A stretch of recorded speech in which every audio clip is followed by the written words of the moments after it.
Yo, it's your boy Ruscle, CaribGamer.com. Just saw the PlayStation conference. What I thought about it, it was okay.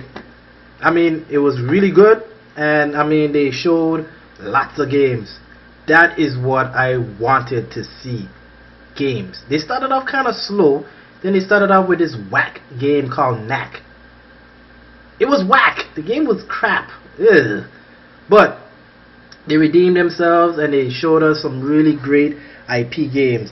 One of the games, well, a couple games. Well, actually, there was a good bit, but I'm gonna say, where's my paper thingy? I was taking notes. Yes, there was Infamous, DriveClub, Deep Down, Killzone, Shadowfall, Blizzard, Old Guy, Tech. I'm gonna run through all of them real quick.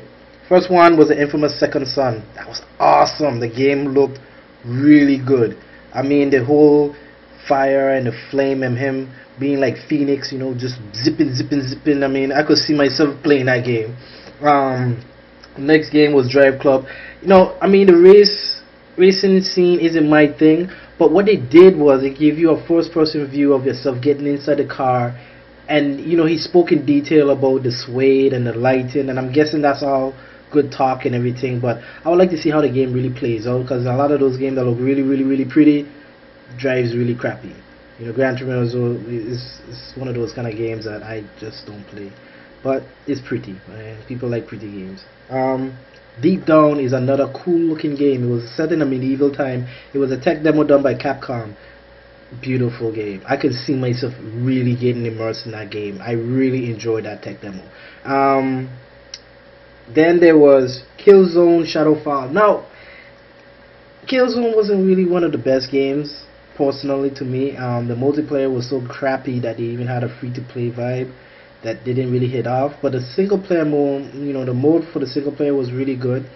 The colors were a little bit drab, but in this game, Killzone Shadowfall, they did a great job. It was the environment was beautiful and lush. You had your greens, your blues, your whites, you know.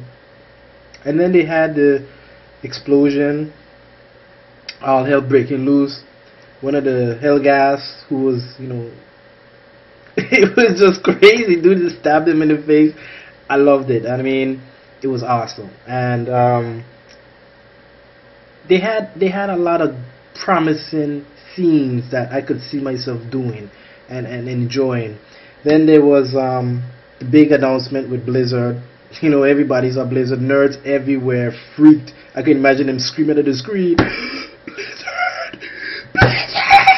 You know, but they didn't show World of Warcraft or anything crazy like that, but they did show that they'd be bringing Diablo 3 to the PS3 and the PS4. Then they had this tech demo of this old guy, and I know a lot of people are like, man, that looks pretty, but we saw pretty before, so I'm not too, you know, all, you know, thing about that. But if they can bring that same quality into gaming, I could see something really promising happening. I'm gonna talk about the controller. I'm not too hype about the controller. You know, it looks kind of weird. They got a little screen in the middle. I'm hoping it's not another gimmicky type of thing. And you know, to talk about the other things that they are promising is that they will also be doing background downloading. And I mean, I don't know what kind of internet y'all using, but I know where I live, my internet ain't all that. So kudos if you could get that to pull off really good. I mean, backward compatibility is dead. PS3 games will not work on PS4. Sony, I hate you. I hate you. I hate you. Oh yes, you'll be having a backward catalog with the Geico, whatever the crap name was. I don't care. I cannot stream my games to my devices because my internet is really slow. Understand that. The internet does not only mean, okay, you know what? Forget it. I'm gonna just be optimistic and hope that when I get my PS4, I can download the game in the time that you said I am, you know, able to download and play it while it's downloading in the background. If that is that something you can do, I'll be optimistic and say you will do it, because I believe in you, Sony. You have never failed me, not like with the Vita or the Move controller. But we're not going to talk about that, because they did say they're going to talk about the Vita and, some features. They did talk about the remote play.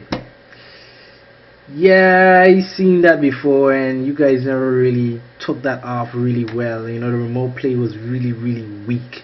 I mean, it's a great feature, but it was never really picked up by the mainstream. Hopefully you could translate that to the average gamer. Another thing that they're doing is they're having this Big Brother thing.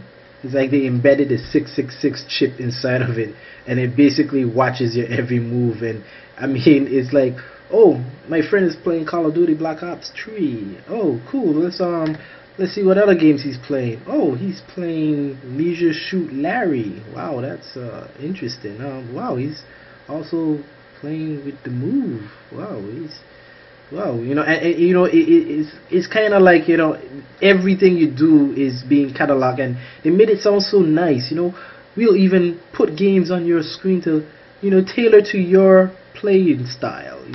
If you like to play first-person shooters, we'll show you more first-person shooter games. If you play a little adventure, we play, basically just collecting the information like what Google does already. It's a good idea, but a bad idea for people who are very paranoid. They don't like that kind of stuff. And the fact that, that instant on thing, you turn it off, and your system will resume back from where it was. And I'm not gonna lie, I really, really, really don't like that feature, because if you could turn on my PS3, that means you could turn it off. And if there's something that you don't want me to see or do, you can keep me from doing it. It's not like it's my console. But I'm gonna see how that turns out. And I'm paranoid like that. I'm one of them kind of people who don't like when somebody can control my stuff after I don't pay so much money for it. It's coming out in the winter. That's a good thing. The Wii U is dead. I'm sorry, the Wii U is dead. Xbox, what are you doing? What are you guys doing? What will you guys bring for me as my own entertainment? I know what you guys have in plan. I know you're going to take a Windows 8 tablets, Windows 8 phone, and you're just going to make a whole Windows 8 family thing. I can see that happening. So, if anything, this is CaribGamer.com. I want to send a shout out to all my friends who was online chatting with me on Facebook. We're going to keep it popping. Facebook is blowing up really well, and of course Facebook is going to be part of the PS3 thingy. I mean PS4. God, more of this social media. But PS4, you did a good job. You showed us game. You showed us what we're going to do. So, as I said before, we're going to keep it popping. VXG, we're coming to you live in St. Martin. HTKU, Hard Time Skill Unit, we're going to be doing it big. And also, hey, I would love to see what you guys think about the PS4. Keep the comments flowing. Again, Rep VI, big it up all the time. Also, CaribGamer.com, CaribGamer on Facebook, Twitter, hit us up. We always doing it big. And as you can see, I'm not in the BVI, I'm in Florida's training, but trying to keep it together, trying to keep y'all intact and keep y'all informed. So, you know what? Keep it live. I'll see y'all later.